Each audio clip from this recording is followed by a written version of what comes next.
Topic 4 on private equity is made up of 3 readings. The first one looks generally at private equity investing. So we look at the main strategies used in private equity, specifically venture capital, growth equity, and buyouts. And then we look at private equity funds. We look at participants in these funds and also look at ways of exiting private equity strategies. And the next 2 readings focus on first venture capital and then buyout strategies. So we'll begin with 4.1. All right, so as I said, here are the main categories. So here we're just sort of broadly introduced to them.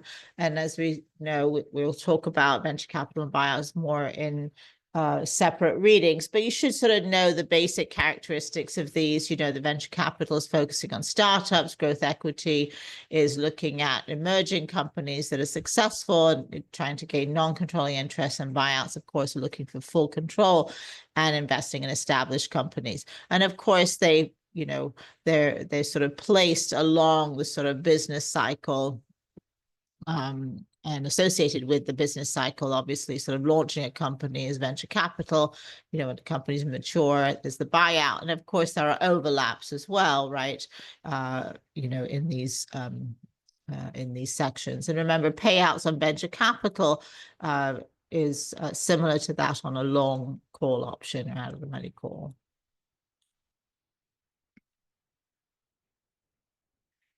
All right, so just first looking at some more characteristics of each of these different main strategies. So we have the venture capital, growth equity, buyout. So you want to know all of these different characteristics, what distinguishes each of these from the others, know, for example, what type of projects they take on, that they tend to be small companies. They don't have any revenue because they're startups. Venture capitalists, what is their role in these companies? They're not looking for control, but they do support their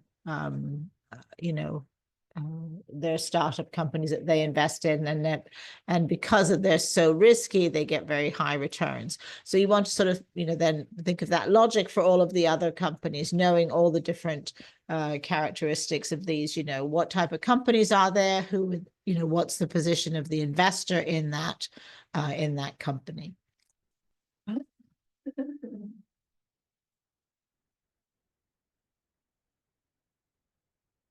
All right, and then with respect to funds, each of these is set up a little bit differently. So with buyout funds, the fund tends to have about 10 to 30 private companies, portfolio companies. And as we already mentioned, control, so a bit of overlap here. Growth equity, 15 to 30 investments over about a 4 to 5 year period. And then venture capital, because these are so risky, the funds tend to be much more diversified.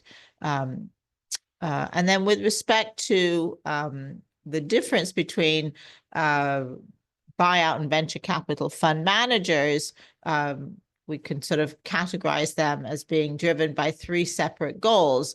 And again, it's all logical based on what we've already talked about. So you want to make sure you know those. Obviously,